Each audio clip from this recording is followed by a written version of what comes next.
nós não somos, nenhum de nós é da área da economia, portanto é natural que no final as questões sejam, enfim, relativamente básicas.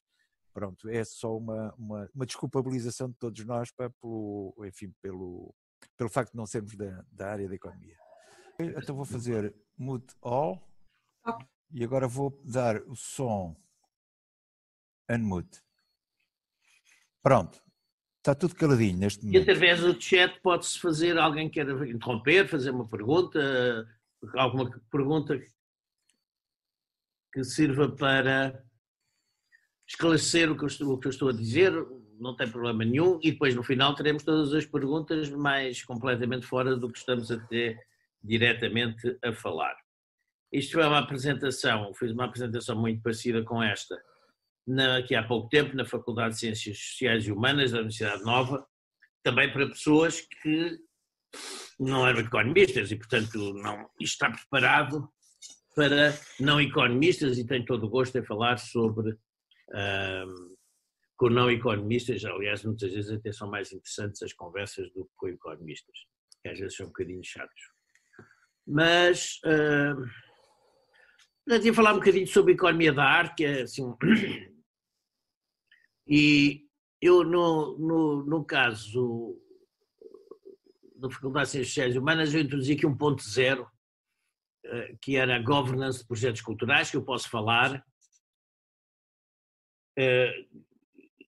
por experiência própria, na medida que eu fundei, como o Nuno disse, uma associação para residências artísticas, que se chama ER 351, Art in Residence. 351 é o indicativo internacional de Portugal, porque é uma associação para internacional. Já tivemos em 2 anos, tivemos 26 artistas, 19 nacionalidades, portanto, como vê, é mesmo internacional. E fico agora com a pandemia sofreu um bocado, mas vamos continuar, já estamos a reabrir. De qualquer modo, talvez não seja tão importante para vós, e portanto eu ia saltar a este ponto, mas posso voltar a ele, se houver perguntas sobre problemas de gestão, governance de projetos culturais. Pois, ia falar um bocadinho, um minuto sobre o que é a economia e depois falar um bocadinho sobre os objetos económicos e depois a natureza económica dos objetos culturais. Falar um bocadinho também da arte como investimento. Há muitos trabalhos, muitos estudos feitos por economistas sobre investimento em arte. E depois, se houver tempo, falamos um bocadinho sobre o futuro da cultura na economia, mas honestamente os dados que há são muito antigos e não sei se valerá muito também a pena, mas de qualquer modo as perguntas no final provavelmente têm mais interesse até do que a apresentação em si. Mas então, começar por o que é a economia. Há muita ideia feita sobre o que é a economia, o que é a ciência económica, e convém ver o que é a ciência económica. Não vou tentar, isto é economia da arte, portanto eu devia definir economia, devia definir arte. Arte, não vou ousar definir arte, mas acho que posso definir o que é a ciência económica. E, antes de mais, nós podemos analisar um objeto de arte, todas as perspectivas, da perspectiva da física, ou da química, ou da estética, ou da história, e, portanto, é natural que também se possa analisar um objeto de arte do ponto de vista da economia.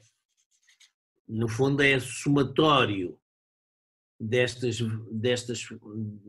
abordagens que faz o nosso conhecimento sobre arte. Não é só um, mas é todos eles somados. Então, e o que é a economia? A economia é uma ciência que estuda a afetação de recursos escassos e de uso alternativo para fins múltiplos e potencialmente ilimitados. É crucial para haver um problema económico é crucial que os recursos sejam escassos e de uso alternativo. Sei lá, durante praticamente toda a história da humanidade, tirando os últimos, grosso modo, 100 anos, que calhar nem depende de onde é que queremos pôr a linha, mas perdão, o ar não era um recurso escasso e, portanto, não era um problema económico. Claro que a partir do momento em que a poluição começa a conduzir a problemas de saúde, a problemas de alteração de clima, etc., passou a ser um recurso escasso e que tem uso alternativo. Também significa que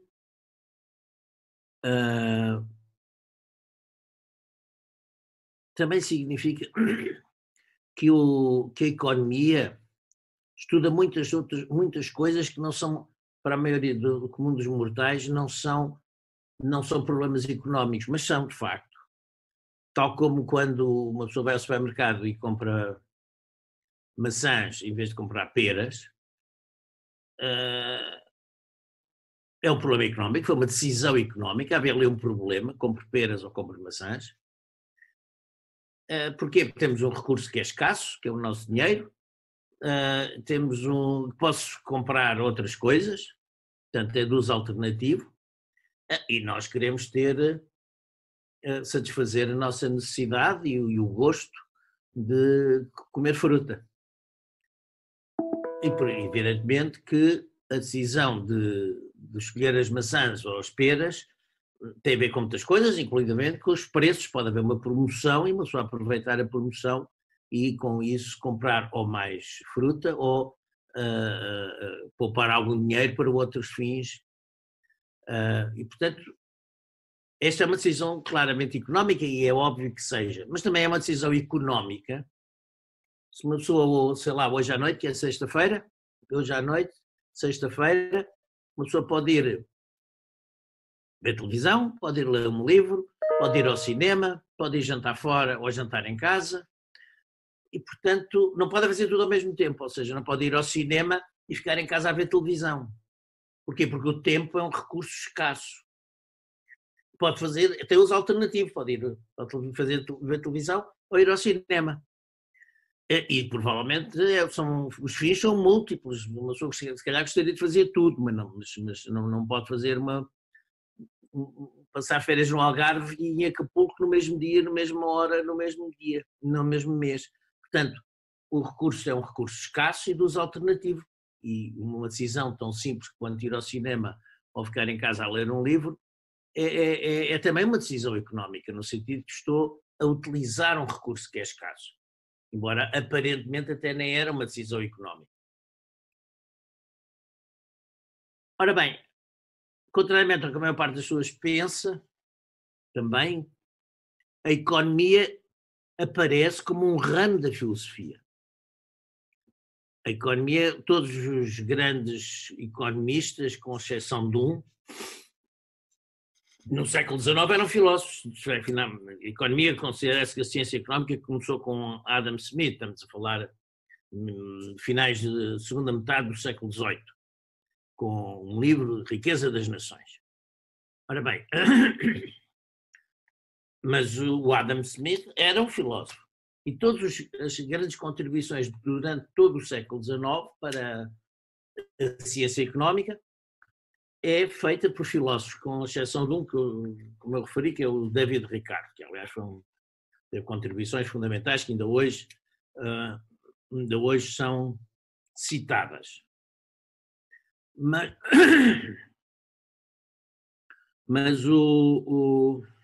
tirando o David Ricardo, que não era filósofo, todos os outros eram filósofos. Porquê? Porque a economia era um ramo da filosofia. Era a teoria do valor. Os filósofos interrogavam-se porque é que um diamante vale mais do que um copo d'água, quando o copo d'água é essencial à vida e o diamante, provavelmente, se não houvesse diamantes, a nossa vida não seria muito diferente do que é hoje. Talvez algumas pessoas não teriam anéis com diamantes, mas isso não era provavelmente um problema grave. Agora, o copo d'água não, o copo d'água é essencial à nossa existência, mas o copo d'água vale menos do que um diamante. Portanto, este paradoxo da teoria do valor levou aos filósofos a pensarem muito sobre o assunto. Porque é que havia nações ricas e nações pobres. Portanto, o problema da teoria do valor era um ramo da filosofia e daí nasce a economia, a ciência económica. Outra coisa que, por vezes, as pessoas... ouve-se isso, toda a discussão política, não sei o quê, isto é uma visão economicista, apenas a maximização do lucro. Ora bem, do ponto para um economista treinado, isto não tem sentido, uma frase que eu acabei de dizer, não tem pura e simplesmente sentido. Porque se uma pessoa não gosta da terminologia da maximização do lucro, pode pensar em termos de minimização de custos. E se eu for de Lisboa ao Porto, é natural que eu queira minimizar os meus custos, quer dizer, procurar ir gastar menos gasolina, ou a não ser que preciso de muito tempo, esteja um bocadinho atrapalhado de tempo, posso ir por uma estrada ou por outra, posso ir pela autoestrada. Portanto, procuro minimizar, dado um determinado programa e um determinado perfil das nossas preferências, para fazer a viagem de Lisboa ao Porto, eu minimizar os custos faz todo o sentido, porque é que eu hei de, não hei de fazer isso. Ora bem, minimização dos custos é igual, matematicamente igual, à maximização do lucro. É exatamente a mesma coisa. Portanto, quando as pessoas queixam-se que uma determinada organização ou um determinado político, ou alguém só está a pensar na maximização do lucro, bom, é a mesma coisa que estar a culpá-lo. A única coisa que ele quer é minimizar os custos. Mas isso é bom, a gente faz isso todos os dias. Todos nós, por muito ricos que sejamos, estamos sempre a minimizar custos. Ou a procurar fazê-lo. Podemos errar, mas procuramos fazê-lo. Portanto, e isto é verdade na saúde, é verdade na guerra, é verdade para as organizações não lucrativas. Eu tenho que minimizar os custos na minha associação, que é uma associação sem fins lucrativos, e portanto nem sequer faz muito sentido falar em lucro, no sentido corriqueiro do termo. É uma associação, mas eu procuro fazer as coisas minimizando custos. Se eu posso fazer aquilo em 2 horas, não vou fazer em 4. Se eu puder fazer aquilo a gastar 10, não vou gastar 20. Portanto, minimizar os custos é perfeitamente normal. Ora bem, é a mesma coisa que estar a dizer que estou a maximizar o lucro, embora aquilo seja uma organização sem fins lucrativos. Vamos então olhar agora alguns objetos económicos.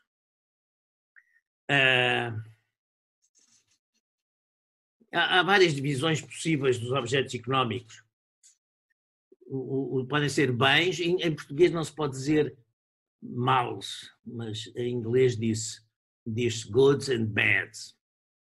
E portanto, portanto, pode haver bens e pode haver serviços. Tipicamente não vale a pena falarmos muito dos bads, dos maus, porque nós podemos pôr sempre ao contrário, com o sinal menos, ou seja, eu posso dizer que uma doença, uma gripe, é um bad, o que eu posso transformar isso em ter saúde, que é um bem. E, portanto, é fácil transformar uma coisa na outra, mas, de qualquer modo, também existem bens negativos, em certo sentido. E podem ser serviços. A diferença entre bens e serviços é que os serviços são produzidos em frente do cliente.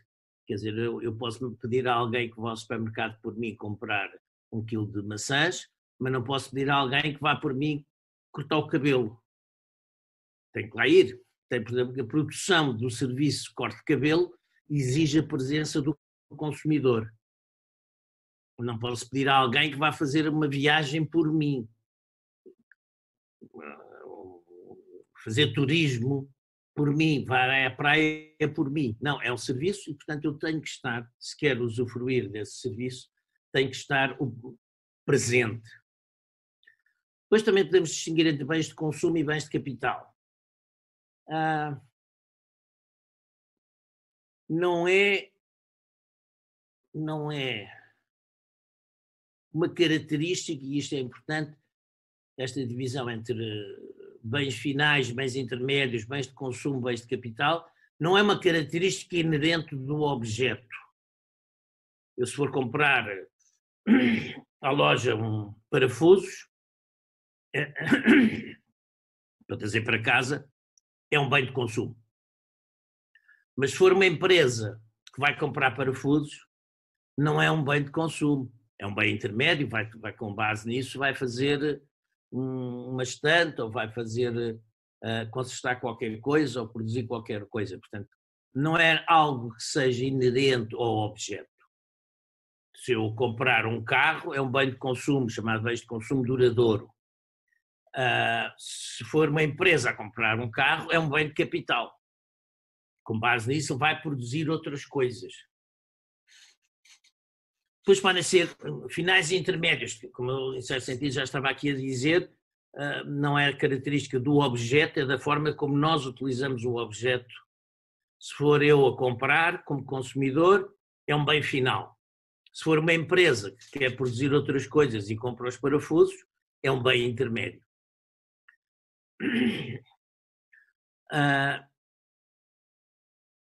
Há um bem que tem, um objeto económico que tem características que eu devo dizer que os próprios economistas ainda hoje,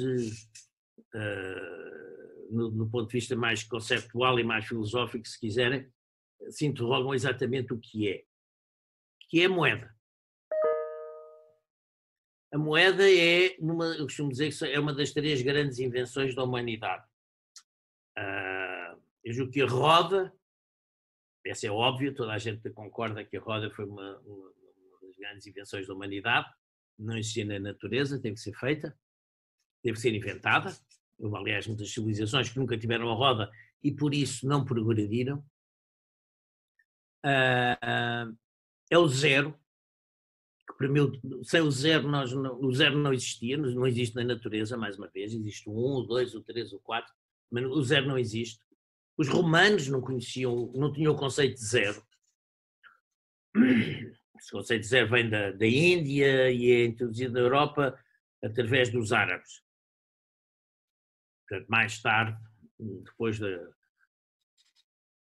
do apogeu da civilização do Império Romano.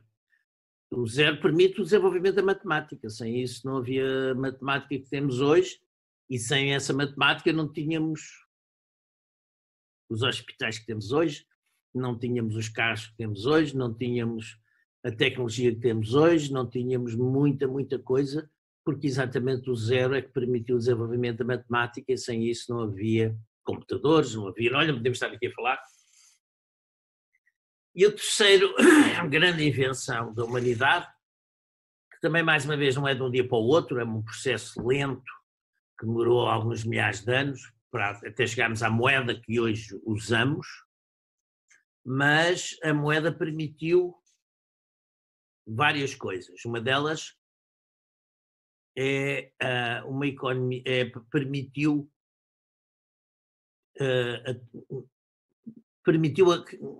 até haver moeda, a troca só podia ser troca direta.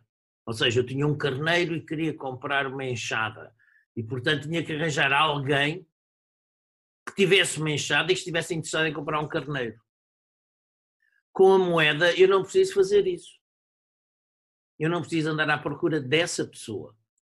Eu quero vender um carneiro, vendo o carneiro, recebo, em troca disso, recebo moeda. E depois, nesse dia ou no dia seguinte, a outra pessoa completamente diferente vou comprar a enxada. E, portanto, a moeda facilitou as trocas e deu um desenvolvimento económico gigantesco. Além disso, economizou informação. Porque cada vez que eu quisesse ir vender um carneiro ao mercado, eu tinha que pôr o preço do carneiro em termos de enxada, em termos da vaca, em termos do porco, em termos dos cereais, do trigo, do não sei o quê. Portanto, eu tinha que ter, basicamente, uma infinidade de preços, porque era para a troca direta. Ora bem, com Com a moeda, e a única coisa que tenho a dizer é qual é o preço em moeda, na moeda que for, qual é o preço do meu bem. Portanto, é uma economia de informação gigantesca. Portanto, há economias de informação e há economias de busca de quem quer trocar comigo, quem quer trocar comigo um determinado bem. Portanto, a moeda é essencial e deu um desenvolvimento económico extraordinário às economias. E todas elas, muito cedo, começaram a ter formas incipientes de coisas que nós hoje poderemos chamar moeda.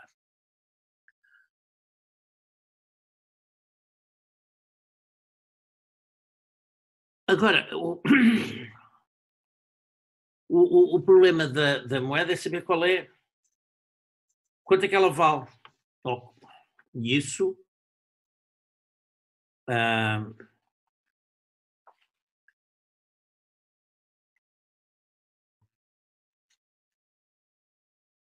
eu estou disposto a trocar um determinado objeto por uma nota de 20 euros, por hipótese.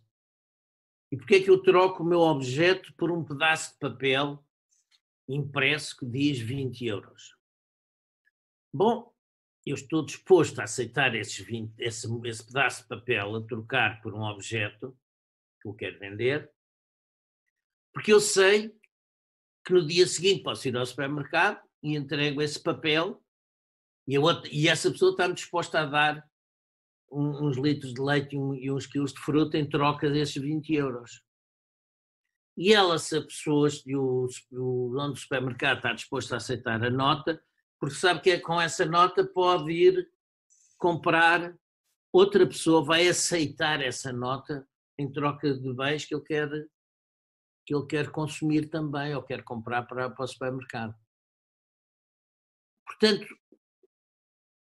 eu só estou disposto a aceitar a nota de 20 euros porque a outra pessoa está disposta a aceitá-la, porque ela está disposta a aceitá-la porque há outras pessoas que estão dispostas a aceitar. E, portanto, é o facto de, na sociedade como um todo, estar disposta a aceitar aquele pedaço de papel como tendo valor. Ora bem, os objetos de arte, e por isso falei aqui da moeda, na minha visão, têm um bocadinho, em certo sentido, desta noção de que as coisas valem por aquilo que os outros estão dispostos a atribuir. Ou seja, eu se eu comprar um quadro, não compro porque não tenho sequer dinheiro para isso, mas se eu comprasse um quadro de Picasso, estava disposto a pagar um determinado valor, porque estava convencido que se eu daqui a 5 anos o quisesse vender, haveria outra pessoa que estava disposta a comprar esse quadro por um valor semelhante, pode ser mais alto ou mais baixo, mas enfim, um valor semelhante. E, portanto, é este consenso social que atribui a um quadro do Picasso um valor diferente a um quadro de outro pintor qualquer, menos conhecido. Embora o tempo que o Picasso demorou a fazer o quadro pode ter sido bastante menor do que o tempo que demorou um quadro alternativo de outro pintor alternativo em relação ao Picasso. Portanto, mas o valor da obra de arte, independentemente de eu gostar daquele objeto específico ou não, o valor da obra de arte tem a ver com o facto de outras pessoas lhe atribuir um valor semelhante. E, portanto, é parecido, tem alguns elementos parecidos com a moeda. Eu estou disposto a gastar, ou estaria disposto a gastar 1 milhão para comprar um Picasso, porque eu acho que há outras pessoas que estariam dispostas a dar também 1 milhão. E, portanto, em certo sentido, é a aceitação social daquele objeto que me permite eu adquirir um quadro e atribuir um valor a um determinado quadro, por hipótese do Picasso, só para ser mais direto. Portanto, eu julgo que os objetos culturais, os objetos de arte em particular, têm este elemento de tem algumas características parecidas com a moeda. Não quero levar o exemplo muito longe, mas é apenas para mostrar que não é o valor intrínseco do objeto, no caso uma nota de 20 euros é um pedaço de papel pintado, não é o valor intrínseco do quadro do Picasso, porque é um bocado de tela com tinta a óleo por cima, mas é o facto de a sociedade como um todo está disposta a atribuir um determinado valor a esse pedaço de papel que diz que são 20 euros.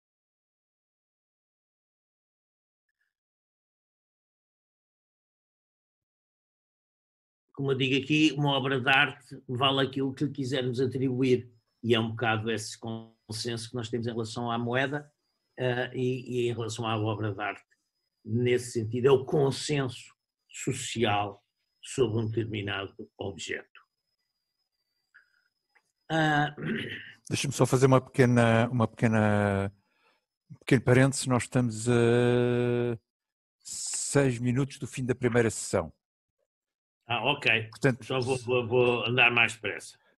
Portanto, nós podemos, um bocadinho antes do fim da sessão, qualquer que ela seja, fazemos uma paragem e um reinício. Um restart, reinicia-se outra vez, é isso? É, e eu tenho que te enviar um novo mail. Ok. Então vou andando e quando parar, para e depois logo se dá. Ok. Bem, os objetos culturais podem, mais uma vez, ser classificados como bens ou serviços. Um concerto é um serviço. Se for um quadro do Picasso, é um bem. Podem também ser bens de consumo ou bens de capital. Mais uma vez, não depende dos bens, depende da utilização que eu fizer dele. Pode ser um bem final ou um bem intermédio. Se eu comprar um violino, é um bem final, mas se for uma orquestra que compra um violino, é um bem intermédio, porque é com base nisso que a orquestra vai tocar. Pode ser um bem público ou um bem privado. Se o quadro do Picasso estiver na minha casa, em certo sentido é um bem privado. Se estiver no museu, o museu pode ser privado. Isto não tem nada a ver com o título da propriedade. Mas tem a ver com características de usufruir o objeto. Se estiver num museu, pode ser um museu privado, mais uma vez, mas se estiver aberto ao público, passa a ser um bem público. Aquele quadro pode ser visto por qualquer outra pessoa e pode ser visto por 1 milhão de pessoas ou 10 milhões de pessoas, porque o quadro não se gasta. Portanto, é um bem público. Se estiver em minha casa, sou eu que o vejo e, portanto, passa a ser um bem privado.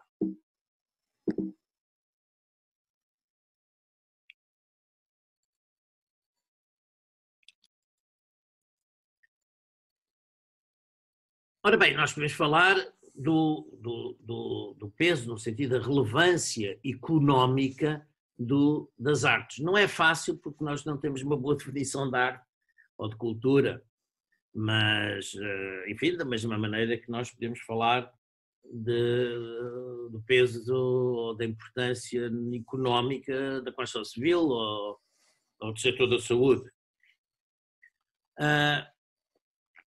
Ora bem, muitos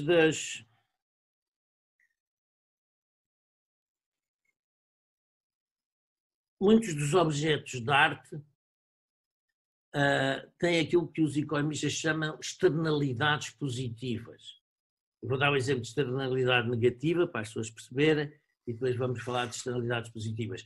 Se eu tiver uma fábrica de t-shirts, de tingir algodão, eu tenho, e depois deito para o rio as águas sujas de tingir o algodão, é uma externalidade negativa. Eu estou a poluir o rio, que tem um custo social, e eu sou privado, não tenho esse custo, porque eu, por simplesmente,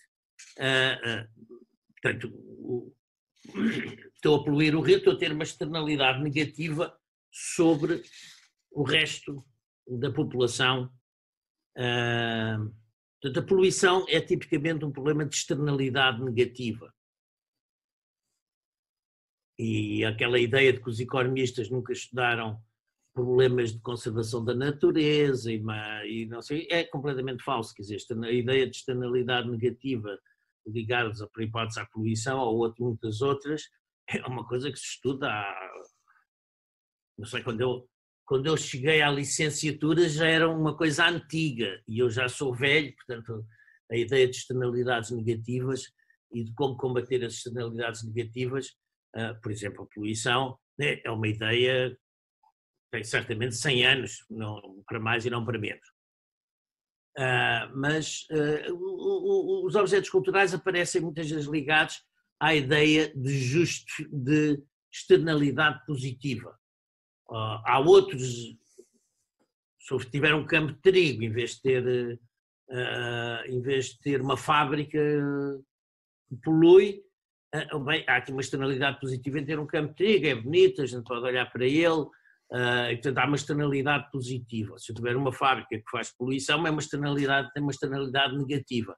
A maior parte dos objetos culturais, nós vemos, ou das organizações ligadas à cultura, têm muitas vezes as chamadas externalidades positivas.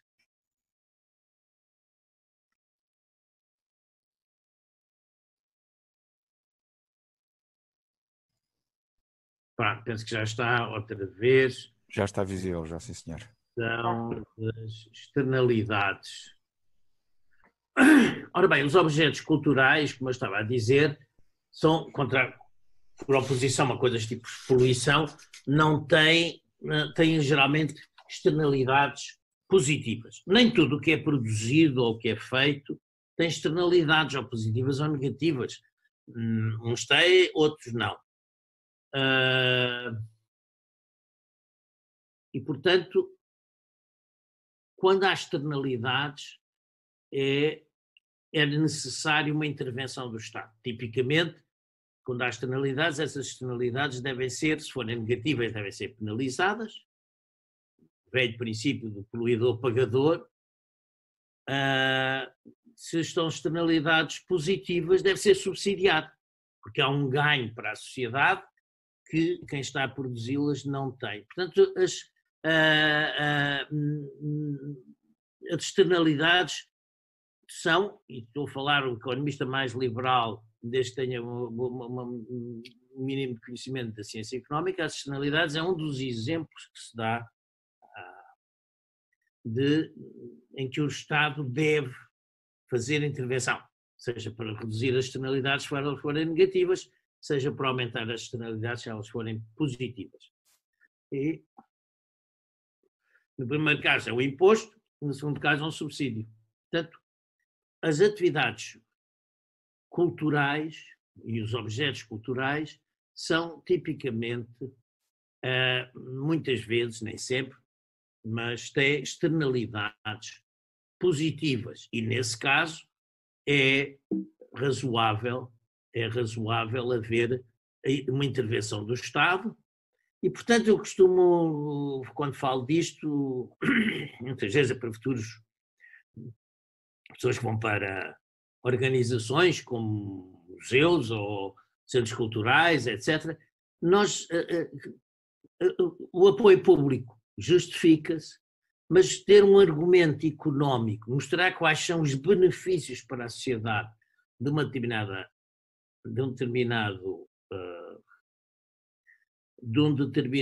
ação é sempre muito importante. Porque quem está do lado do decisor político, mais uma vez, tem um problema económico, tem um recurso que é escasso, que é os apoios financeiros que pode dar, e pode dar a muita gente diferenciada, e tem que dizer a uns que sim e a outros que não. Portanto, justificar o apoio financeiro é importante, e pegar na ideia de externalidade, daquilo que a sociedade vai beneficiar, é muito importante. Eu lembro daqui não há muitos anos, há 2 anos, ia de carro e era um grupo teatral, era alguns ali no Alentejo, não sei onde era, Beja ou Évora ou qualquer coisa, Porto Alegre, já não me recordo. E ele estava muito desgostoso porque não tinha tido apoios ou ia pedir apoios, qualquer coisa, e a certa altura o entrevistador, mas está bem, mas então e os apoios é porquê? E ele teve meia hora não, mas teve 5 minutos a falar dos custos. É que nós temos que pagar aos eletricistas, temos que pagar aos atores, temos que pagar, e não ganham muito, ganham pouco, e realmente era pouco. E temos que alugar a sala, e temos não sei o quê. Não é assim que se justifica um apoio do Estado. O que se deve justificar é dizer assim, olha, com o que vou fazer, vou trazer aqui não sei quantas escolas, vou mostrar teatro a não sei quantas crianças, vou trazer aqui não sei quantos adultos, vou ter um público, porque isso é que é o serviço que ele está a prestar. E é com base não nos custos, mas naquilo que ele pode dar à sociedade que justificam os apoios públicos. E, portanto, estas externalidades positivas, ter uma sociedade mais culta, uma sociedade aberta para o teatro, essa é que é a externalidade positiva e isso é que justificará o apoio público. Se o ator custa 100 ou custa 200, é outra história, mas não é isso que justifica o apoio público. O que justifica o apoio público é o benefício para a sociedade desse apoio público. E, portanto, nunca devemos nunca devemos perder a oportunidade de justificar o apoio público com base em externalidades positivas para a sociedade de uma determinada atividade na área cultural. É evidente que a valorização, quanto é que vale uma externalidade, quanto é que vale uma sociedade ter mais sensibilidade para trazer lá 500 crianças ao fim de 3 meses de ter tido 500 crianças é difícil de avaliar, mas pronto, mas pelo menos pode-se mencionar isso.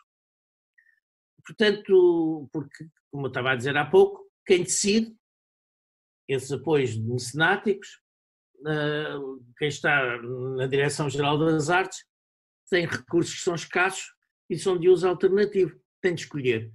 E nós temos que justificar a escolha pelos aspectos positivos que temos. Agora, a arte também pode ser um investimento. Eu não vou aqui perder muito tempo nesta área, tenho todo o gosto em falar nisso, mas também não queria tomar o tempo todo e gostaria que as pessoas pudessem fazer perguntas. Mas a arte também é... para a arte ser investimento, tem-se estudado muito o retorno, qual é a rentabilidade de fazer um investimento em arte, de que forma é que essa arte, a valorização da arte, está correlacionada, por exemplo, com o ciclo das ações. Eu posso investir em ações ou posso ir comprar um quadro do Picasso. Há vantagens nas ações, mas tem o ciclo económico, embora no longo prazo seja sempre positivo, mas no curto prazo posso perder, agora com a pandemia, houve quedas na Bolsa num dia de 5%, 7%, portanto, de um momento para o outro, uma pessoa que tivesse investido em Bolsa ficou 7% mais pobre. Portanto, de que forma, e a arte segue esse ciclo ou não? Então, porque se não seguir, é bom, porque nessa altura vou pôr parte do dinheiro em arte e parte do dinheiro em ações. E porque assim é uma forma de segurar o valor da minha riqueza, digamos, comprando arte e diversificar a minha carteira. Não pôr os ovos todos no mesmo cesto é também uma regra muito usada nos investimentos e nos fundos de investimentos, não pôr tudo na mesma empresa, diversificar em termos de empresas, mas também posso diversificar em termos de produtos, pode investir em ouro, investir em arte, investir em ações, e portanto tudo isto, o que interessa é o desempenho global desta carteira de investimentos. Depois pode ser mais ou menos volátil, há há ativos que têm, por exemplo, o preço do ouro é muito volátil, portanto está a $500 a onça, como passa para 1.500 em 2 anos, mas também em 2 anos passa de 1.500 para 500. Depois outro aspecto importante é que a idade do artista é importante.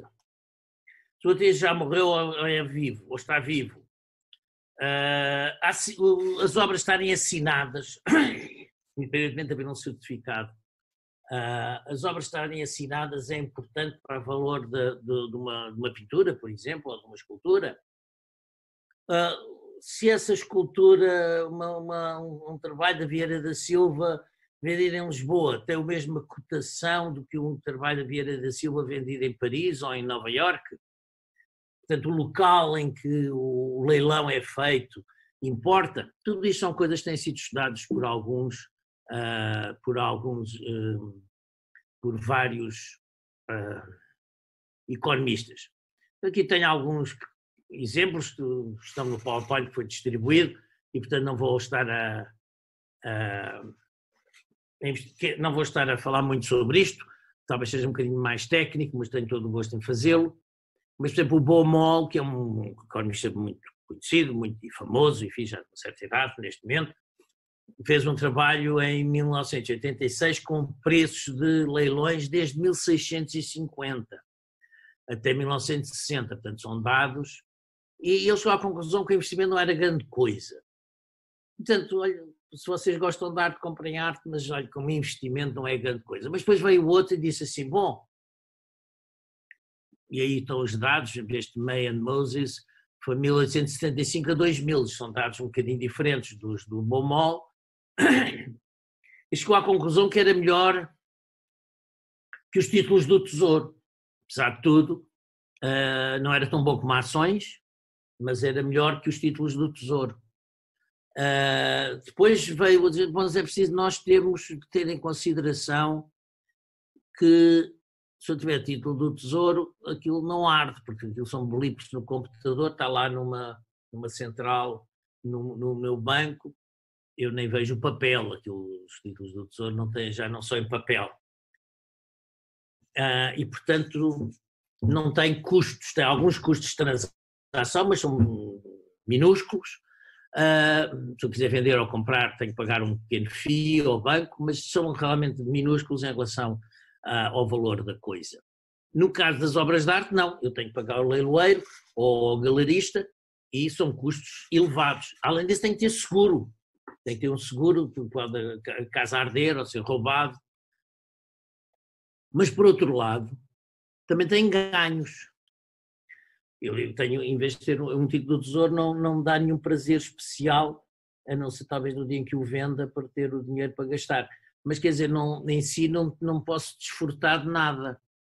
Aquilo que mais uma vez, são blips de computador que nem é o meu computador, é o computador do banco. E, portanto, mas um quadro eu posso pô-lo na parede e todos os dias de manhã passar pelo quadro e achar aquilo interessante e ter um pequeno ganho psicológico que ao fim de muitos anos pode ser bastante. Então, o que algumas pessoas fizeram foi, vamos pôr tudo, os seguros, os custos de transação e vamos fazer os ganhos psicológicos. Como é que eu posso medir os ganhos psicológicos? E isto é uma maneira, um truque interessante. Bom, há empresas que alugam arte. Aliás, os museus também fazem isso às vezes. Eu quero ter a minha casa bem decorada ou o meu escritório da empresa, em vez de estar a comprar arte, eu posso simplesmente chegar a empresas e dizer assim, olha, eu gostava de alugar. Portanto, há preços para alugar arte. E pronto, alugar durante um ano, tal como se pode alugar um automóvel, alugar um quadro que fica na parede da empresa e pronto, é bonito, dá um ar interessante à empresa, é rico, etc. Então nós temos preços para alugar arte. Logo, se eu tenho preços para alugar arte, eu tenho uma valorização de mercado para quanto é que vale olhar para um quadro.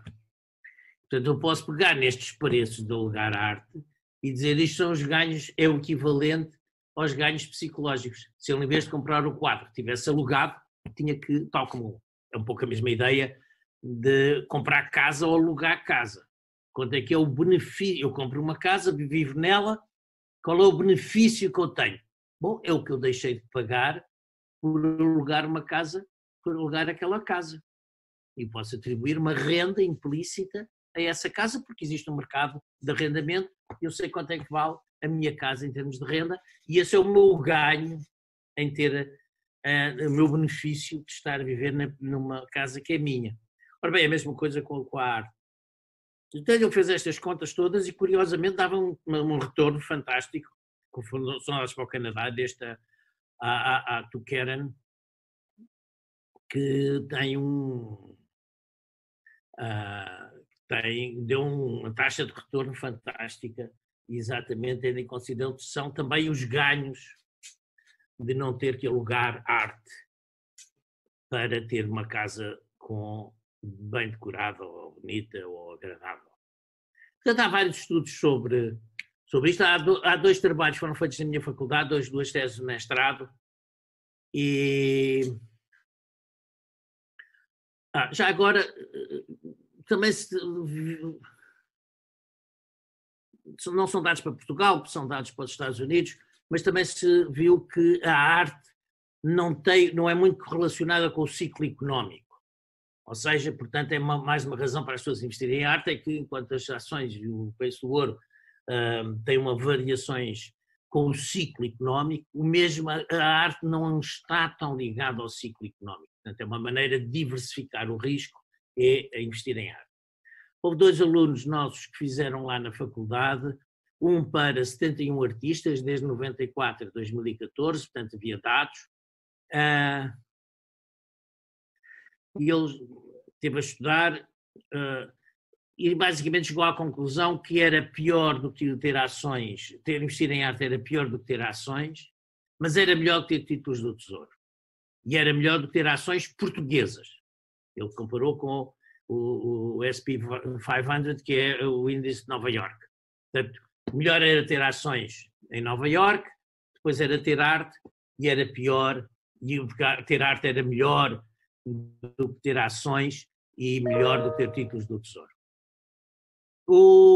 Este Francisco Del Rue fez um trabalho centrado na Vieira da Silva. Estudo económico da Vieira da Silva, ele chegou à conclusão que aos 36 anos, quando ela tinha 36 anos, fez os quadros mais valiosos, que o mercado hoje avalia como sendo os quadros mais valiosos, portanto foi muito cedo que chegou à maturidade da sua qualidade artística. É bastante insensível aos ciclos económicos, portanto os ciclos económicos não afetaram muito os valores da Vieira da Silva, com exceção do ciclo económico do último, de 2008, 2010. Isto é um trabalho de 2015, portanto não tem nada a ver com o que se passou depois disso, mas aí sim, ela... E segue de alguma maneira os ciclos da arte portuguesa e é relativamente insensível onde é que o leilão é feito, se é em Lisboa, se é em Paris ou se é em Nova Iorque, não afeta muito os preços, o que significa que nós devemos considerar que a Vieira da Silva é de facto uma artista internacional e não apenas uma artista europeia. Portanto, isto são coisas que a importância económica das artes eu vou deixar um pouco para depois falarmos, se quiserem, e eu ficava por aqui e ficarei agora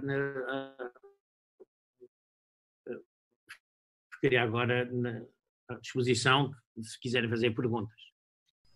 Para cima. Queria-vos agradecer, antes de mais, esta sessão tão explícita, mesmo para leigos na matéria, ficámos bem esclarecidos. Agradecer a disponibilidade e deixamos a sessão aberta a quem quiser. Miquelina, tens perguntas? Obrigado. É que é de ser eu. Bom, Porque és sempre tu. És a mais curiosa. Como eu disse no início, para mim é um privilégio tê-lo aqui, por razões variadíssimas. E eu queria dizer isto neste momento e permita-me que eu faça já. Obrigado. Eu estou neste grupo com o Nuno desde o ano letivo anterior, portanto, desde 2018, 2019. Há 2 anos. Quando eu soube quem era o Nuno, fiquei muito curiosa, sobretudo porque o conheço assim, daquilo que tem sido a sua vida pública, um bocadinho, e tive, permita-me que lhe diga isto, eu quero dizê-lo claramente, tive sempre uma grande admiração pelo seu trabalho público enquanto ministro, apesar de ter sido 4 meses. Muito pouco tempo, mas fui sempre acompanhando o seu trabalho e isso deu-me um gozo muito grande. Eu já disse isto há dias ao Nuno e vou dizê-lo agora novamente para si. Quando realmente soube dessa vossa ligação, fiz já algum trabalho de pesquisa sobre aquilo que tem sido o seu trabalho. E fiquei na altura muito curiosa com a associação que criou em Cascais. Há dias disse isso ao Nuno. E, de facto, é uma coisa que me suscitou muita curiosidade,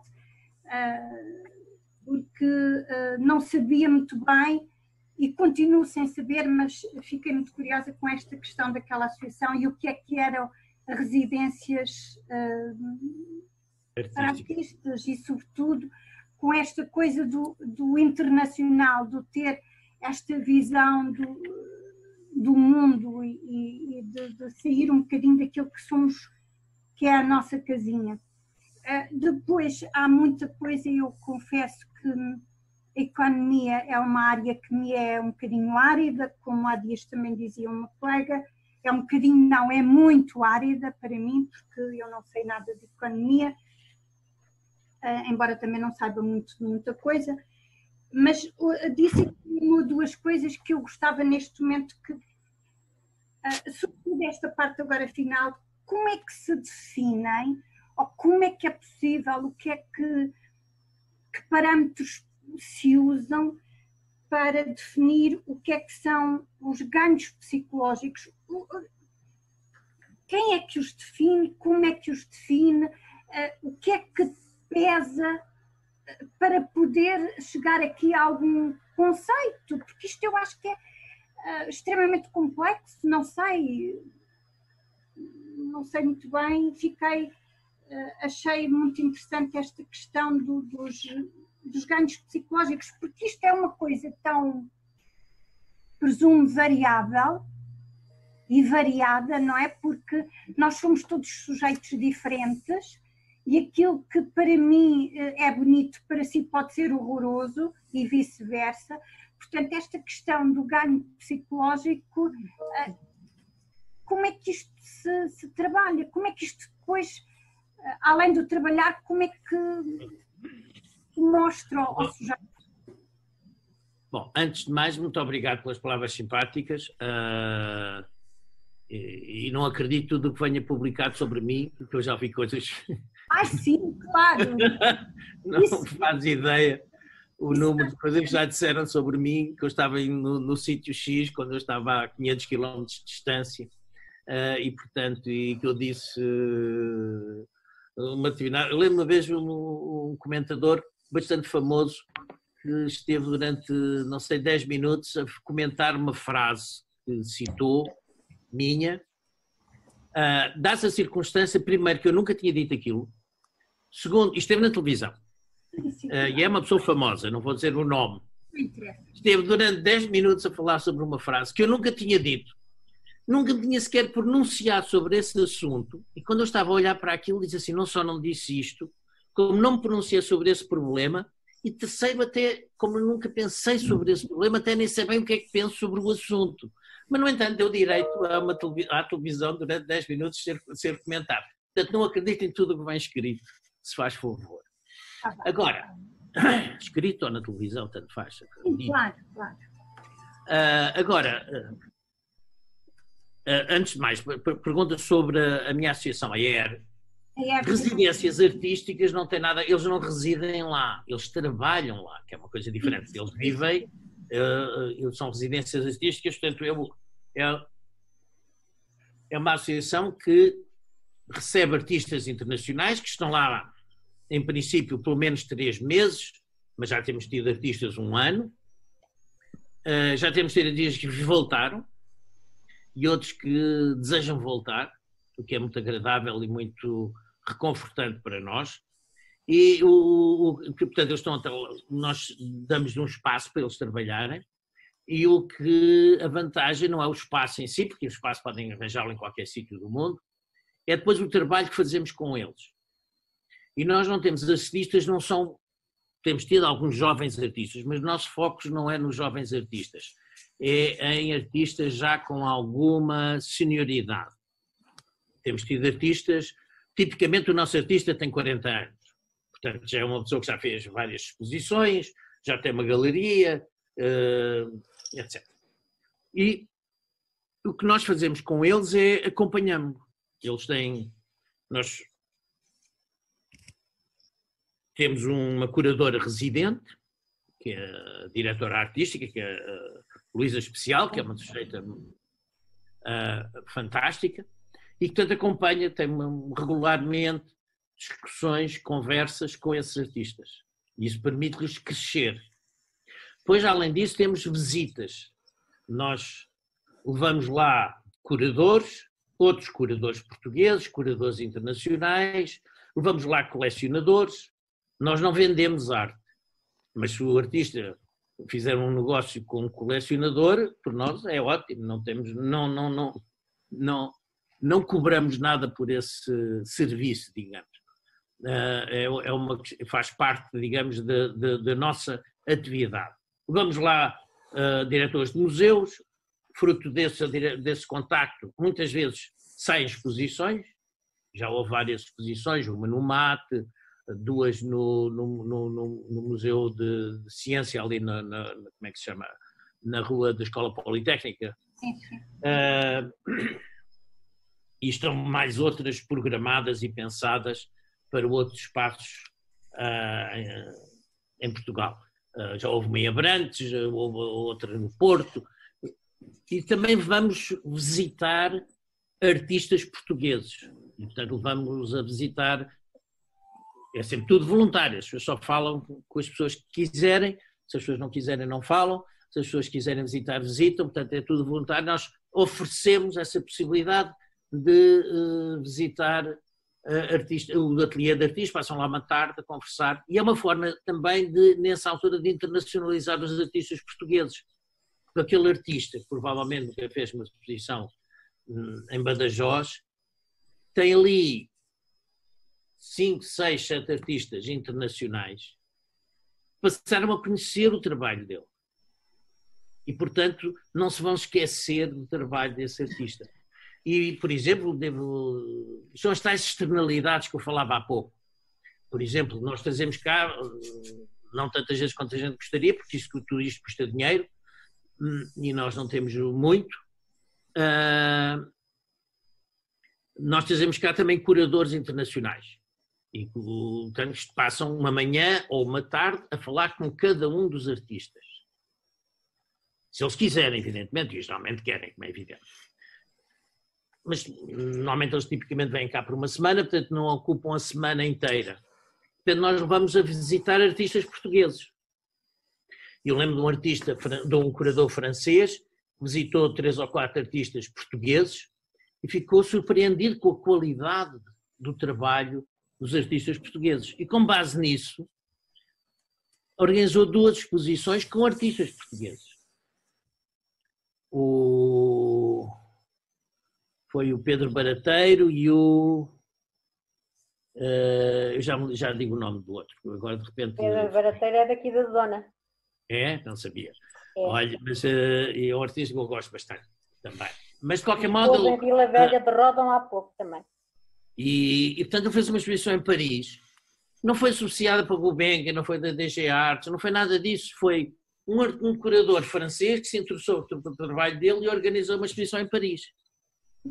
Portanto, é este lado também de internacionalização da arte portuguesa é importante na nossa atividade. Nós temos características de governance que são muito importantes para este projeto ter sucesso. Desde logo, um aspecto fundamental é quem decide os artistas que vêm para a minha associação, portanto, as pessoas candidatam-se, e o júri de seleção não somos nós, não sou eu. Logo à portuguesa, como devem imaginar, houve logo várias pessoas que vieram ter comigo, eu tenho ali um primo, ou tenho ali um rapaz que era aqui da minha região, que é um rapaz tão jeitoso, e eu dizia, olha, ótimo, fantástico, diga-lhe a ele para concorrer. O júri é um júri independente da direção, é um júri internacional, é uma senhora americana, é um curador francês e é um português. Este júri internacional é que decide. Portanto, não vale a pena, quer dizer, eu não digo isto, evidentemente, não sou indelicado, mas, quer dizer, não vale a pena meter cunhas, porque cunhas não há, é cunhas só no singular. E, portanto, sim, tem um artista simpático, não sei o quê, com certeza, olha, ele que mete aos papéis e vai para este júri internacional e eles é que dirão sua justiça. Tenho todo o gosto, mas tem que passar por este júri, que é o júri independente. Eu nem lhes pago nada, portanto, eles no dia em que eu os tratar mal vão-se embora e têm menos trabalho. Portanto, fazem um trabalho pro bono que eles fazem. E, portanto, é muito importante esse aspecto da governance. Quase todas as câmaras querem ter residências artísticas. Destroem tudo. Porquê? Porque depois é o presidente da Câmara ou o vereador da Cultura que decide quais são os artistas. E pronto, está tudo estragado. Está tudo estragado porque passa a ter uma qualidade muito irregular. E quem diz residências artísticas diz o Museu da Vila. Passa a ter uma qualidade muito irregular. E depois, se é uma qualidade irregular, os bons artistas não querem ir. E, portanto, é crucial estes aspectos de governance. Quanto aos ganhos psicológicos, o que aquele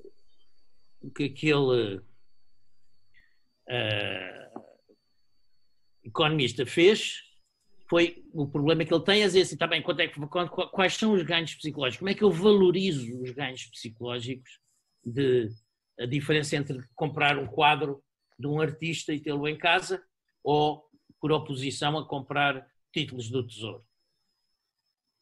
Bom, certificados de aforro. Certificados de aforro eu não os vejo, não tenho nenhum gozo, a não ser em tê-los e eles se valorizarem mais nada, os juros que eles pagam. Agora, se eu tiver um quadro na parede, evidentemente que isso é útil e dá-me um prazer de ter aquele quadro na parede. E o que ele fez foi dizer assim, está bem, se eu em vez de comprar, alugasse o quadro, uma dessas empresas que aluga quadros, quanto é que eu tinha que pagar? Da mesma maneira que se uma pessoa viver em casa própria, eu posso dizer assim, bom, se a casa não fosse minha, eu tinha que alugar. Quanto é que esta casa, se eu tivesse a alugá-la, se eu tivesse alugado a casa em vez de a comprar, quanto é que eu iria pagar? Pronto, a gente tem uma ideia de quanto é que seria a renda da casa onde a gente vive, se for casa própria. Ora bem, é a mesma coisa, o quadro tem, ver o quadro tem um valor de mercado que existe, que pode ser comparado.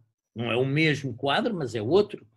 Portanto, o que ele fez foi exatamente utilizar preços de alugar arte para, digamos, dar um valor aos ganhos psicológicos de termos um quadro. Da mesma forma que eu posso dizer quais são os ganhos que eu tenho em viver em casa própria. Bom, o grande ganho que eu tenho é o facto de eu não ter que alugar a casa. E quanto é que seria esse aluguer? Bom, a gente pode ter uma ideia de quanto é que seria a renda que pagaríamos por a casa própria em que vivemos. Eu tenho mais perguntas.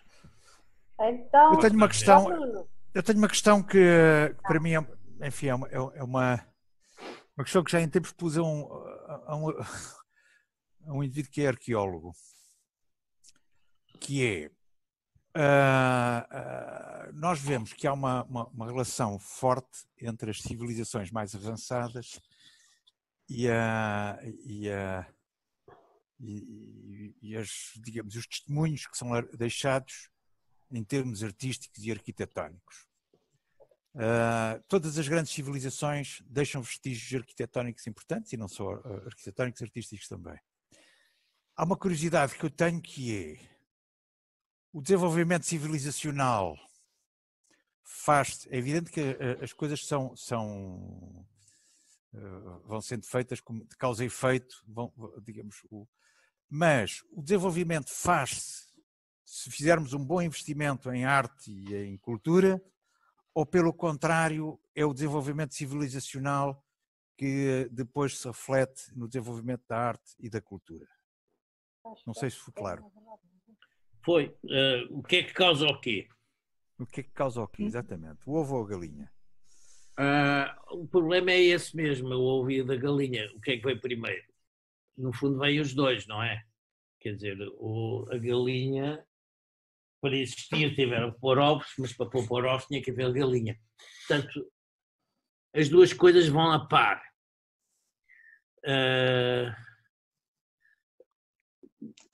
É evidente que a arte existe e as pessoas compram arte, mas antes de mais têm que comprar sapatos, têm que comprar comida e, portanto, só pessoas com um determinado nível de rendimento é que são capazes de fazer o sacrifício de comprar uma pintura. Pode custar, mesmo que seja de um artista pouco conhecido, mas custa 2 ou 3 mil euros. Ora bem, é preciso ter 2 ou 3 mil euros. E ter essa disponibilidade e não pode ser à custa de não comer ou de não vestir os filhos, como é evidente. E, portanto, em certo sentido, a riqueza torna a coisa mais fácil. Mas também é verdade o contrário. Ou seja, todas as sociedades que investem na cultura, e alguma coisa sempre pode ser investido, normalmente também têm maior desenvolvimento económico. Ou seja, isso eu lembro-me de... E isto é um fenómeno que não se sabia na altura.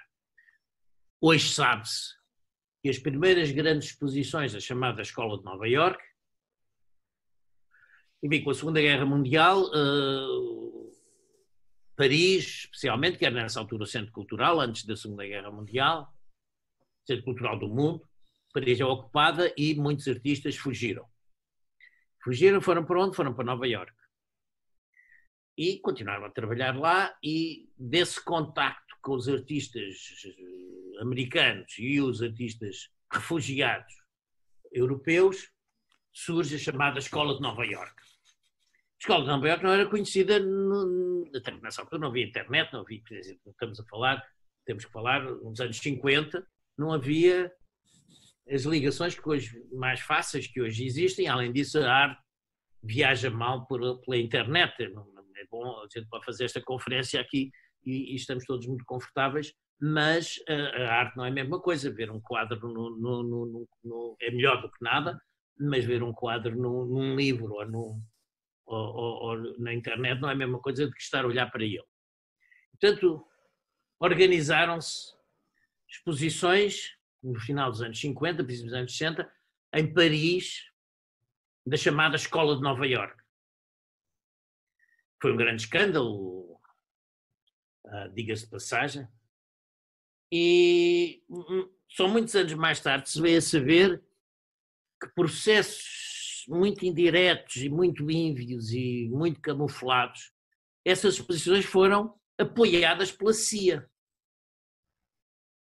Porquê? Porque mostrar para os Estados Unidos era importante mostrar, embora a maior parte daqueles artistas até fossem, alguns deles até se calhar conotados com o Partido Comunista dos Estados Unidos, mas apesar de tudo, era importante para a afirmação internacional dos Estados Unidos que a Europa conhecesse a chamada Escola de Nova Iorque, que era completamente desconhecida. E, portanto, a CIA achou que era importante para o prestígio dos Estados Unidos e para a posição internacional de liderança que os Estados Unidos estavam a ter, era importante mostrar que não era só armas, nem só bombas atómicas, mas era também arte. E, portanto, é só para dizer que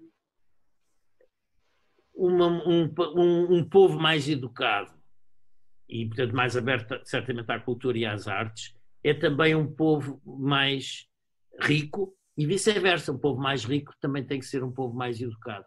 E as duas coisas estão muito interligadas. Há algumas, já agora só um parênteses, o caso português é um caso complicado porque a maior parte das nossas riquezas artísticas desapareceram em dois grandes momentos. O primeiro foi o terremoto, que foi seguido de um fogo que destruiu Lisboa. Por exemplo, sabe-se, não por documentos, porque eles não existem, mas sabe-se por cartas e de embaixadores que estiveram em Lisboa, que o Dom João V tinha uma coleção de arte fantástica. Não sobrou nada, porque aquilo tudo foi destruído no fogo que seguiu ao terremoto. E, portanto, depois o segundo grande machadada na nossa herança foi com as invasões francesas. O Junot fez um acordo que era uma coisa relativamente comum nessa altura, não estou a julgar do ponto de vista ético, mas era uma coisa relativamente comum nessa altura. O Junot fez um acordo com os ingleses em Sintra de que retirava de Lisboa, e portanto evitava uma guerra entre os ingleses e os franceses, com a condição de ele levar o saque. E há histórias da época que o saque que o Junot levou de Lisboa fez um comboio de carroças puxadas por mulas que demoraram 10 dias a sair de Lisboa. Tal era, apesar de tudo, o nível de riqueza que os lisboetas tinham acumulado, não só o Estado, mas os lisboetas, os nobres, e que hoje estão muito provavelmente em coleções, muito provavelmente mal classificados, quer dizer, como obras italianas ou holandesas, e portanto hoje estão certamente mal classificados, e portanto nós não temos de facto nada muito para explicar. Por exemplo, a custódia do Gil Vicente, que está nos Jerónimos, foi comprada em leilão no final do século XIX, em 1870, para aí, pelo rei Dom Fernando, que fez o Palácio de Sintra, e que comprou a custódia, que tinha sido roubada por um general francês, e que depois os descendentes venderam em leilão. E foi o Dom Fernando que comprou em leilão em Paris, de volta à custódia do Gil Vicente, que está em depósito no Jerónimos. Portanto, é só para dizer que nem sempre, infelizmente, evidentemente que eles não puderam roubar a batalha, mas roubaram coisas que estavam na batalha. Estavam lá os retratos de toda a ínclita geração, estavam lá os retratos e hoje não sabemos a cara do infante Dom Henrique, não sabemos a cara do Dom Pedro, porque pura e simplesmente eles levaram os quadros que lá estavam, que tinham sido feitos na altura em que ainda eram conhecidas as caras dos reis e dos filhos dos reis, dos infantes da ínclita geração. Portanto, há perdas inestimáveis e irreparáveis, hoje não sabemos onde é que estão esses quadros, mas é uma pena porque nós não puderam levar o mosteiro, mas levaram algumas coisas que estavam no mosteiro. Conseguiram pôr umas rodinhas e levá-lo. Pode. Passa a palavra, força. Ainda a propósito disto, mas depois faço a pergunta aqui de Castelo Branco. O nosso Jardim do Paço é um desses sítios onde as estátuas de bronze foram levadas nessa altura e depois substituídas por estátuas de granito. Mas a minha pergunta não se prendia com isso. Tem a ver, há bocado falou que até 1950 não havia, portanto, as tecnologias não estavam muito desenvolvidas. Neste momento estão e deram muito jeito nesta altura de pandemia. Apesar de não ser a mesma coisa do que ver um quadro num museu ou noutro sítio, numa parede. Portanto, com este estado, com esta situação, claro que ninguém pode adivinhar o que é que vai passar, se surge uma vacina, se não surge, mas acho que as coisas já nunca vão ser as mesmas a partir daqui. O que é que acha? Claro que ninguém adivinha, mas o que é que acha que poderá ser o estado de coisas a partir daqui a nível da arte e da economia relacionada com a arte, etc. Isso é uma pergunta interessante. Eu devo dizer que estive ontem, ao fim do dia, numa mesa redonda organizada pela FLAD, exatamente a falar sobre arte na pós-pandemia, digamos. E, evidentemente, era muito especulativo, mas há 4 ou 5 coisas que, apesar de tudo, nós podemos aprender. Primeiro, houve uma generalização dos meios como este que nós estamos a utilizar neste momento e tornou-se um instrumento banal, o que não era. Eu não conhecia o Zoom até há 2 meses atrás. E há outros, não é só o Zoom, há mais 2 ou 3 que também já tive que usar. E, portanto, hoje tornou-se banal. E, portanto, se provavelmente daqui a... Se há um ano me tivessem convidado para ir, e fui aqui a colar convidado para ir falar, eu metia-me no carro, ia lá falar, depois ficava no hotel, depois vinha-me embora no dia seguinte. E muitas vezes simplesmente não podia ir porque não tinha essa disponibilidade para poder perder um dia para fazer uma coisa destas. Bem, hoje provavelmente passaremos a utilizar este género de tecnologias imediatamente. Portanto, há um conjunto de tecnologias que nós passamos, elas já existiam, não foram inventadas para agora, elas já existiam, simplesmente, como todas estas coisas, a necessidade de aguçou o engenho e, portanto, as pessoas passaram a usar e tornou-se uma coisa banal.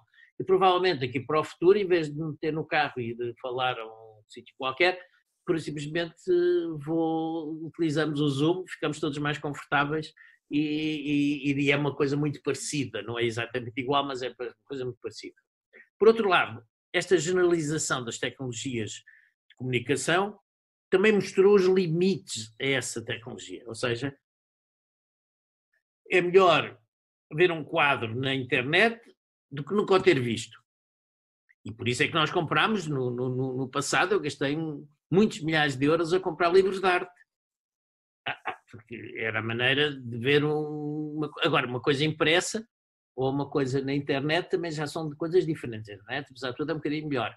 E, além disso, eu não deixei de comprar os livros de arte e de gastar o dinheiro para os comprar, mas não é a mesma coisa do que ver o quadro.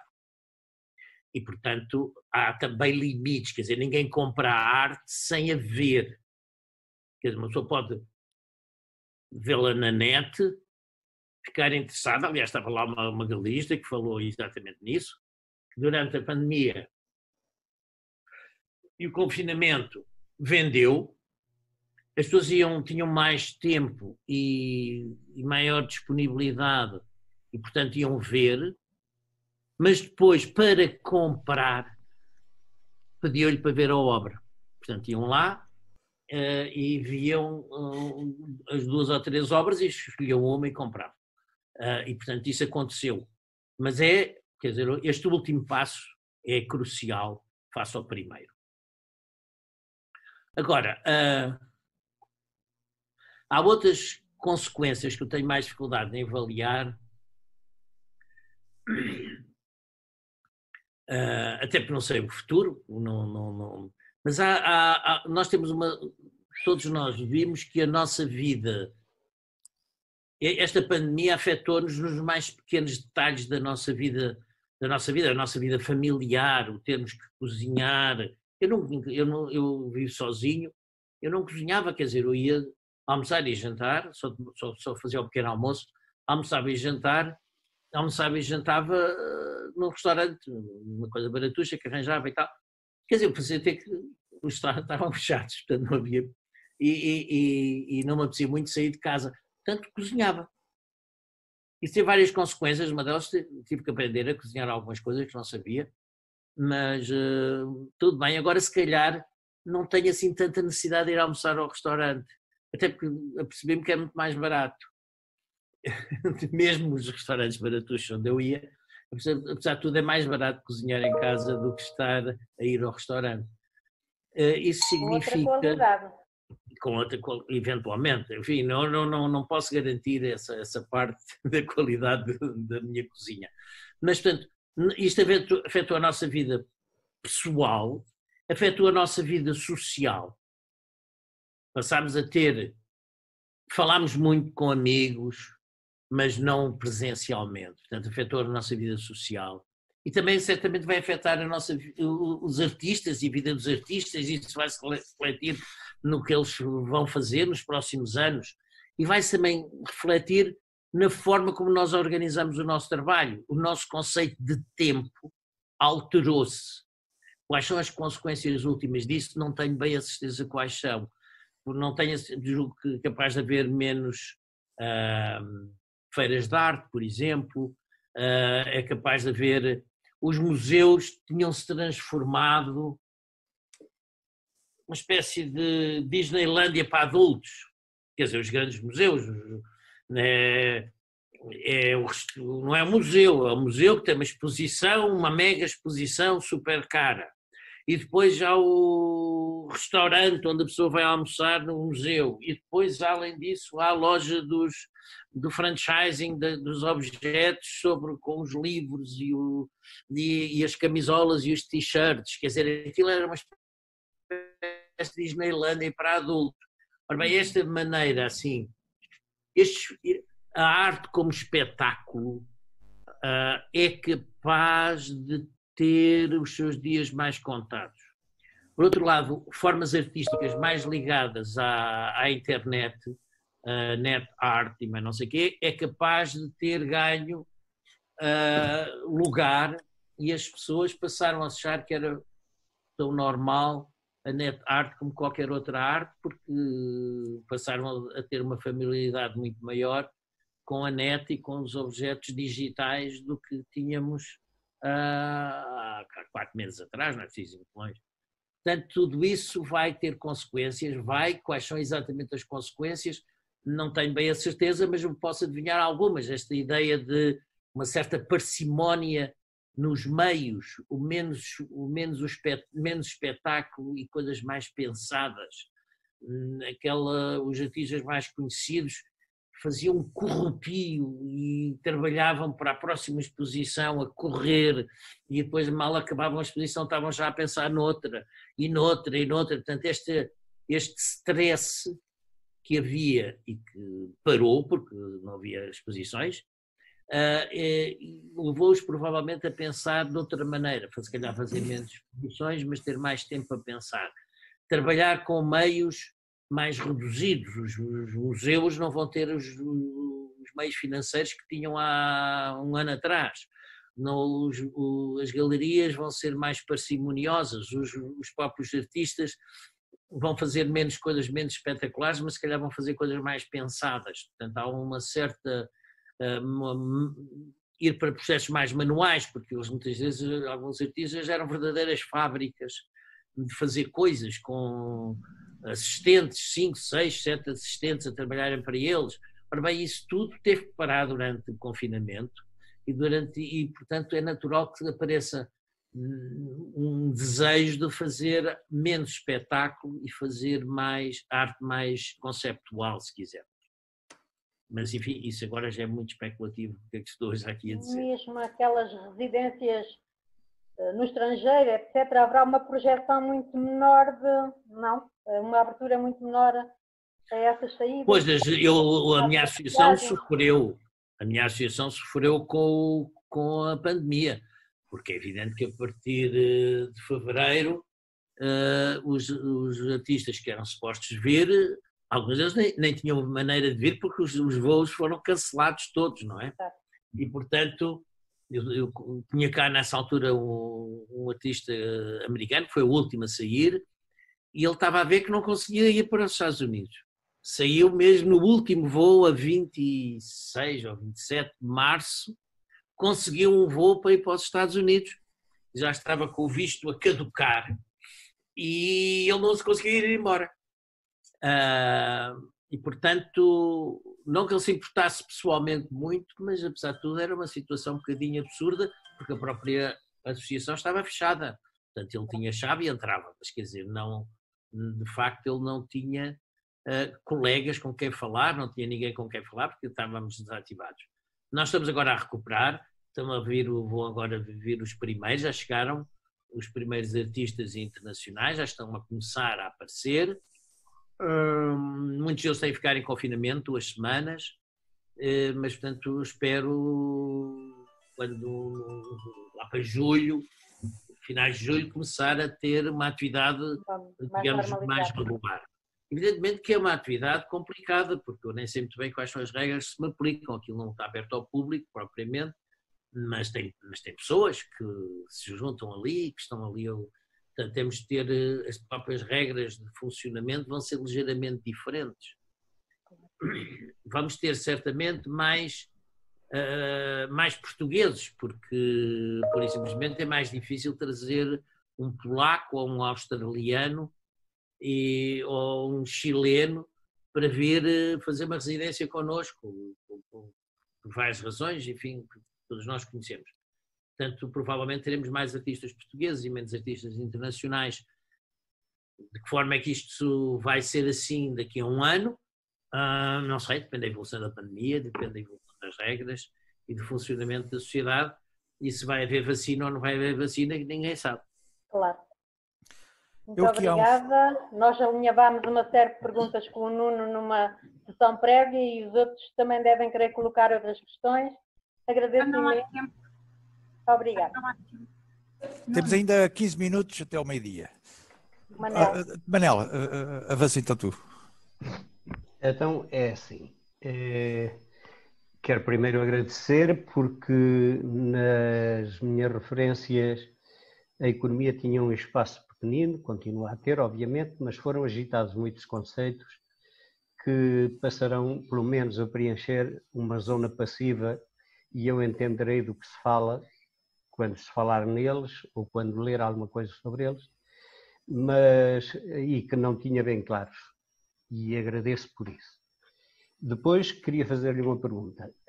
A relação que pode eventualmente existir entre o matraqueio publicitário e o valor das obras de arte, porque vemos às vezes surgir do nada artistas que não eram conhecidos, que de repente passam para a crista da onda e as obras deles passam a valer montões de dinheiro, quando antes dessa promoção publicitária não tinham valor.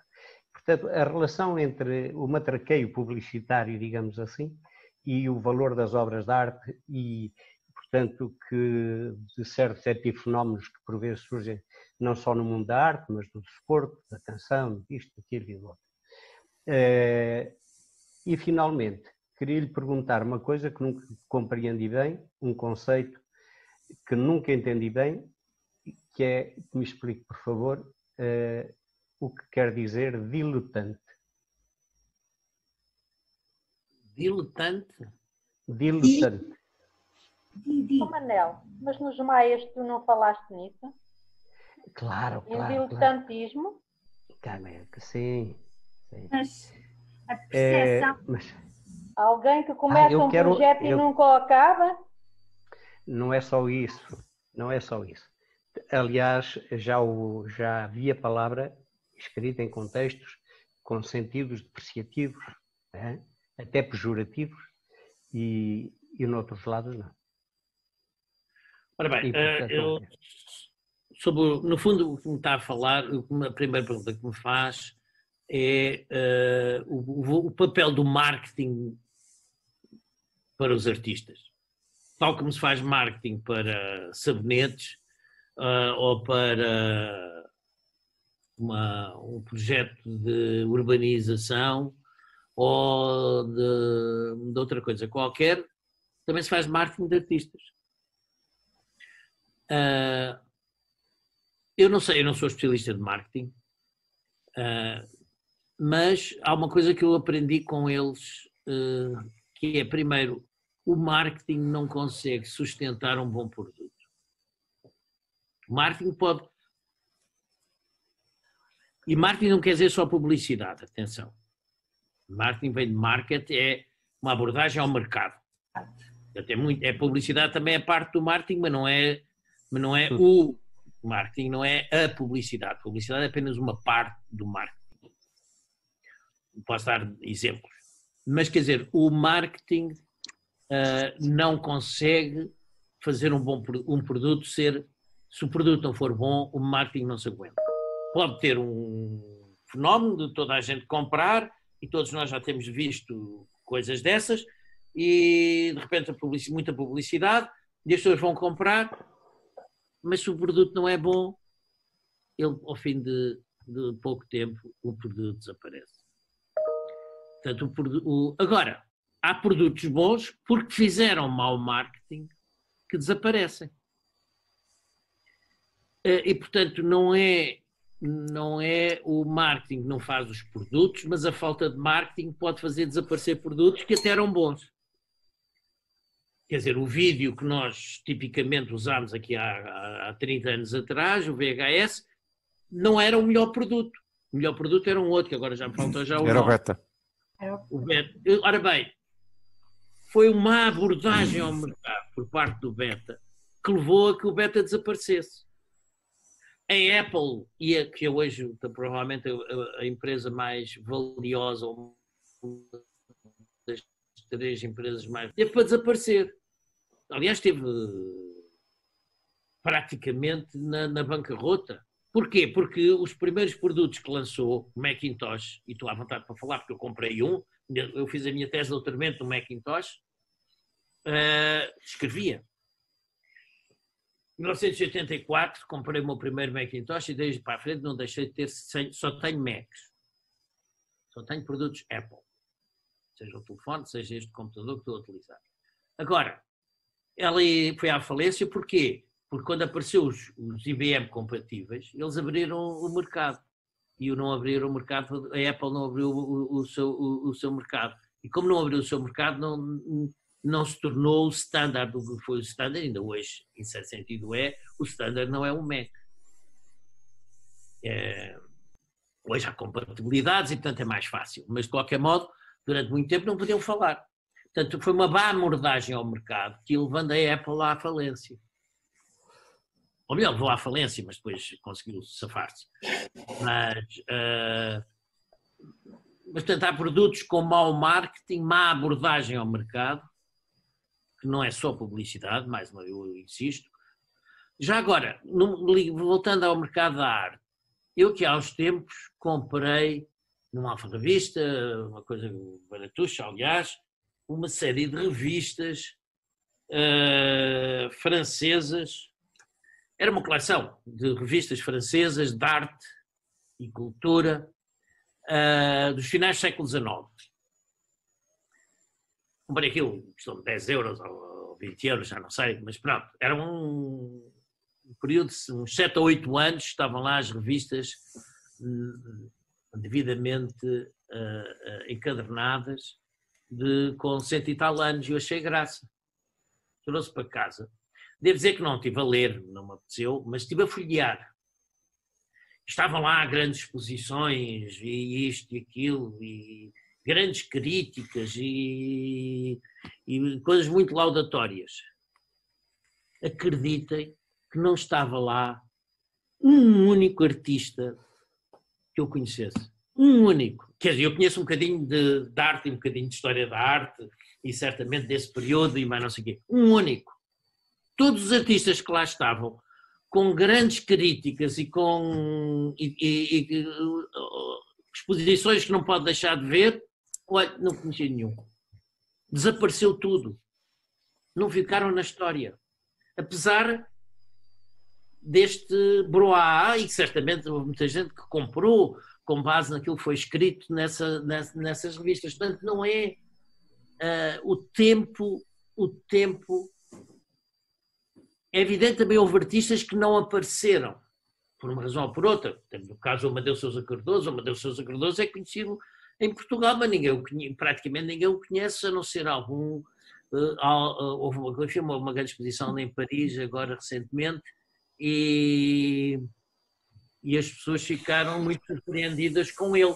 Mas, portanto, só um especialista e um grande curioso daquele período, de há 100 anos, basicamente, é que pode conhecer o Amadeu Sousa Cardoso, mas o Amadeu Sousa Cardoso ninguém o conhece em Badajoz.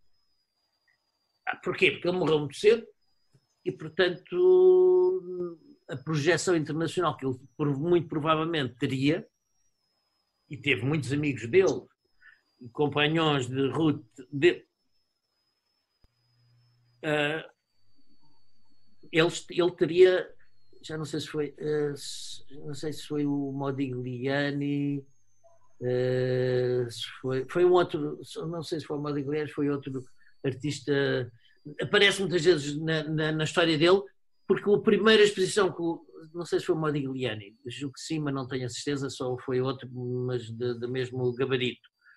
Aparece muitas vezes lá referido que a primeira exposição que ele teve foi no ateliê do Amadeu Sousa Cardoso. Portanto, ele estava certamente na crista da onda e, portanto, poderia ter sido um grande artista internacional. Não foi porque morreu.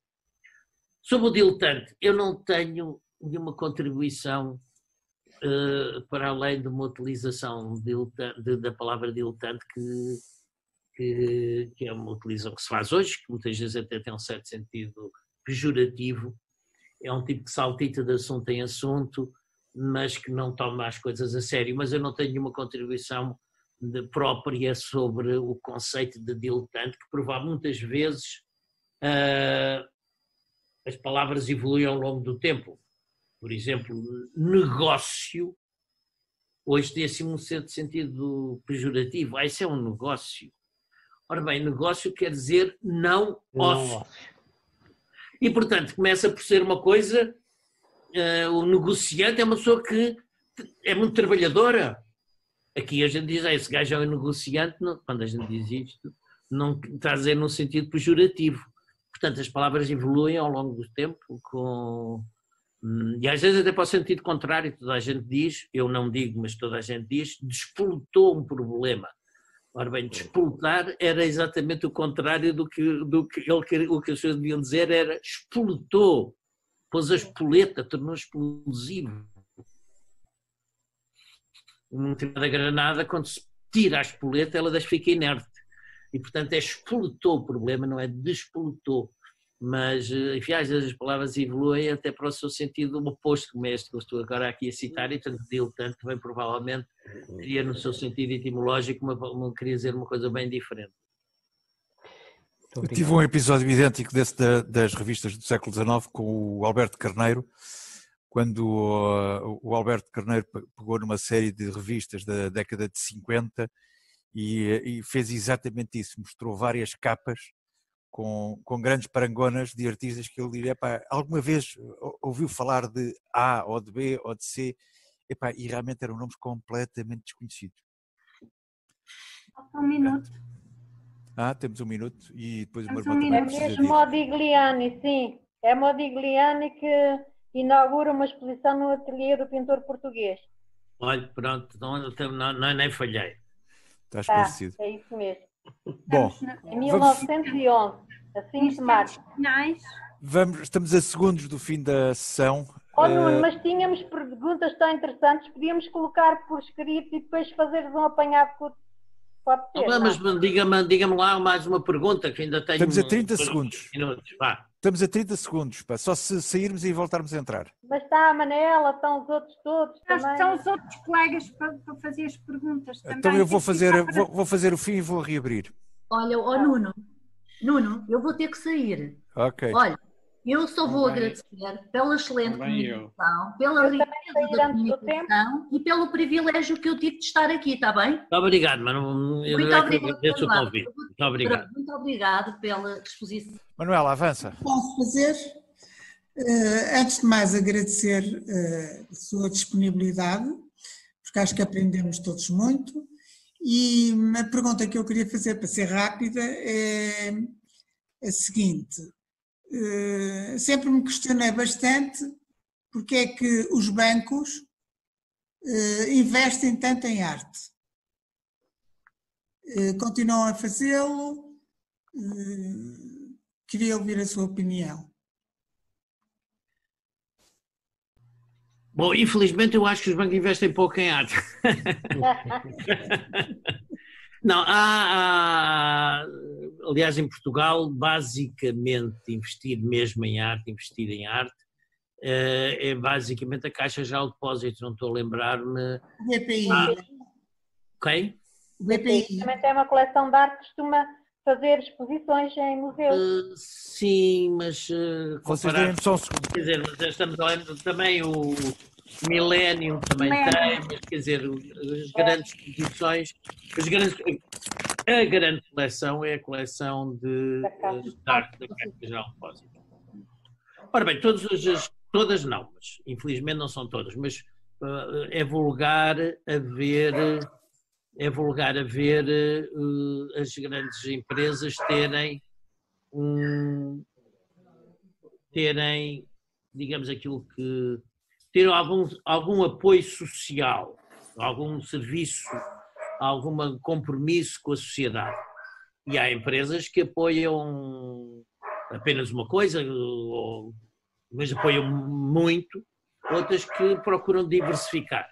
A Caixa Geral de Depósitos, inclusivamente, é a Culturgest, que é uma forma de intervenção na área cultural da